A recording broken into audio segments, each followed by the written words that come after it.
the Nigerian Labour Congress has issued a notice of nationwide protest scheduled for Tuesday, February 27 and Wednesday, February 28, 2024. This is said is consequent upon the expiration of the 14 days ultimatum it jointly issued with the Trade Union Congress TUC for the federal government to address what they termed foot dragging of the federal government in honoring the agreement it entered with the organized labor. Let us expressly state that we support labor in the pursuit of its legitimate demands. However, the problem is about the timing and the reasons adduced by labor. In a country where people are beginning to hijack vehicles, conveying food items and looting them, where some distressed citizens are seeking the slightest opportunity to vent both their real and imagined frustration on society, how did the NLC arrive at holding national protests as the best available solution to addressing their issues? We respectfully call on the NLC to rethink this decision. Labour may just be inadvertently playing into a bigger destabilization plot to throw the country into chaos. It is very crucial for the NLC to reassess the situation with stoicism and circumspection. The security optics for a national protest by an organization as large and strategic as the NLC is not looking good at all. This is a possible recipe for a national chaos. It must be avoided. All of us know we can feel the tension in the country, and an organization like Labour are letting the state chapters to go on a national protest. It is not something they can control. They may feel they want to do the right thing. We are saying the optics are not right, and they should reassess it. We read the statement by the NLC President Comrade Joe Ajero, in which he was confident of a peaceful outcome of the protest, because according to him, the NLC is patriotic and have always been peaceful.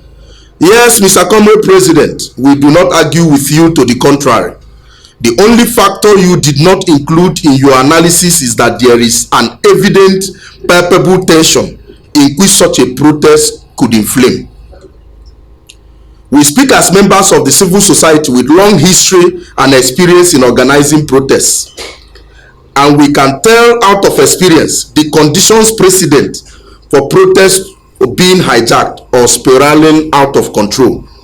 Those conditions, which are political and socio-economic, are present in abundance across the country today. Again, we urge you to abort these protests and engage the federal government through other means. As my colleague has said in the intro, we are not saying that labor should not pursue its destiny, but to go and pour fuel into the fire, small fires in this country, is not what we think that an organization as responsible as labor should even contemplate at this point. Some other reasons given for this protest include hardship and high cost of living being experienced, inflation, insecurity, low purchasing power of naira, etc. The issues need no further protest from labor, except there are specific recommendations it has to offer as solution, which should not come by way of protest. There's no single leader in the country, starting from President Bola Ahmed Tinubu himself, who have not spoken in recognition of this problem. Yes, we may be interrogating the solution being offered, but again, is it by protest? Like we are saying, the government have been offering an explanation. Even we in the civil society, we are interrogating those explanations, but we must listen to government. We cannot afford, like what labor is trying to do, to come and say you are protesting because you want to call attention to suffering, a suffering that has been recognized by government. So what are we really pursuing about? Like my colleague again said, labor is supposed to be, engaging the country to look for solutions. What are the solutions? Let's even discuss it, not bringing people on the streets at the point where you know that this thing will easily be hijacked. It has to be avoided, and we are very passionate about it.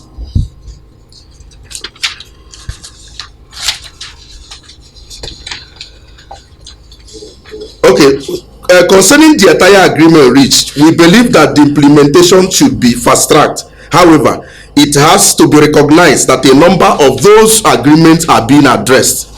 What is expected is for the organized labor to interface with government to to straighten up things.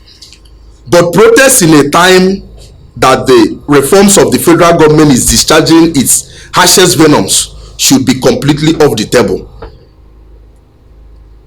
More will certainly be achieved through strategic engagement rather than protests. On the other part, it is also very important to advise the NLC to avoid playing to the gallery. It is obvious that this particular NLC believes that it can achieve everything alone, and that is why it may not achieve much. In the past, the organized labor built strong partnerships with the civil society and other pressure groups. That is where its programs are interrogated, fine-tuned, and redirected to achieve the best outcomes.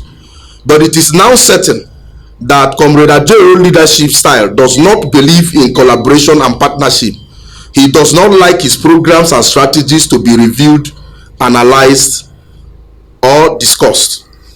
From the records, even the closest natural ally and partner of NLC, which is the TUC, have pulled out of the planned protests due to lack of consultation and unilateralism. And this is the third time under Ajaero that he is having a major disagreement with the TUC due to his inability to engage properly before taking rash measures. It is important that this is placed on record because questions are also being asked in some quarters as to whether these protests are really for the members of NLC or there are other motives. And such suspicion is valid because of the manner the leadership of Labour rushed its decisions. Therefore, if the leadership of Labour claims that it loves Nigeria so much, it should, beyond every other consideration, put the national security consideration as the first in its agenda. It cannot claim that it does not know that there is a socio-economic crisis in the country, in which government has assured that it is temporary. So why must it be that at this tense time that the NLC must insist on a unilateral protest? A labor union, for all intents and purposes, must not behave like an opposition party. Again, let us reiterate that the way the labor is going about this thing, that it appears is not straight. It's not straight. It can wait and bend backwards to engage more people. We are Nigeria. If we are together in this, as they want to claim, it means that consultation should be wider. Even a former TUC president complained, said that the labor union is no longer engaging different other partners, and that is one of the problems. And so these are some of the things. So we are questioning why the rush, why is labor not carrying people along at this time?